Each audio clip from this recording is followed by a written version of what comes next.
We're just not seeing the intensity in this Liverpool side that I don't think they can do it, Craig. I don't think they can do it. There's a bottom line here, right? Jurgen Klopp, they're at a place where it comes the summer, if this continues, they won't sack him, and rightly so, because he's turned water into wine in some respect. But there might come a time he looks at his position at this club and the success he's had and think, right, do I forgo this few £1 million contract, whatever it is, and I'll walk away because I cannot turn this around. This team looks like a team that Jurgen Klopp needs to come in and fix. Do you know what I mean? Yeah. It looks like a team that he needs to come in and fix. But he's only going to be able to do that with buying new players. Exactly. How's he going to fix it? He fixed it before. No. But what I'm saying is, it looks like a team that a manager's been sacked and he would come in and fix it. That's what he's turned them into. These players, everybody's talking about Liverpool new players. What about all these guys that are there? Yeah, but they're not. Yeah, but the question is, if we're blaming Lampard and all these other players for Everton not playing well, why is Klopp not to blame for this scenario? He does have to carry some blame, but he's built up a lot of goodwill, which means that you have to give him an opportunity to try and rebuild. And I'm with Don. It's the middle of the park, and you're talking about the intensity. Fabinho doesn't look as though he has that intensity in him now. Henderson doesn't.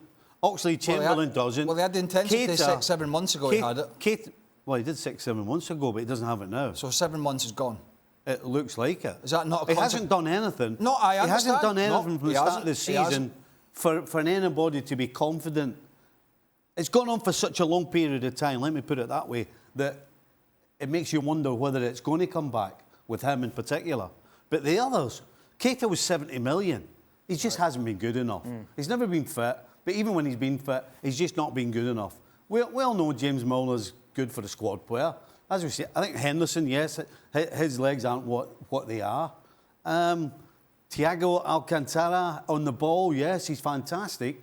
But the Liverpool that was dominant was a team that had the intensity Craig's talking about. He can't do that. He's not going to go and do that and squeeze up behind the front three when they were at their very best. So they don't. It looks like they don't have anybody in the middle of the park. Right. And I'm talking about anybody. So who's turned the fullbacks into poor players? Again. Who's turned the centre-halves into poor players? But the back line can be worked with. The back line right now... it doesn't seem like it. The back line right now is not playing as a unit the way it was. It's not. Alexander-Arnold hasn't changed any. We knew he couldn't defend. Said that from the start. Said that 4 years ago. Robertson needs to just concentrate on what his job is. He's a consequence of everything else as well, because he's finding himself half and half. He's finding himself not as far forward as he used to be, but then defensively, he's not far enough back that he can make a difference. So there are so many consequences of the problems coming from the middle of the park. There's a reason why, excuse me, there's a reason why we say you've got to dominate the middle of the park.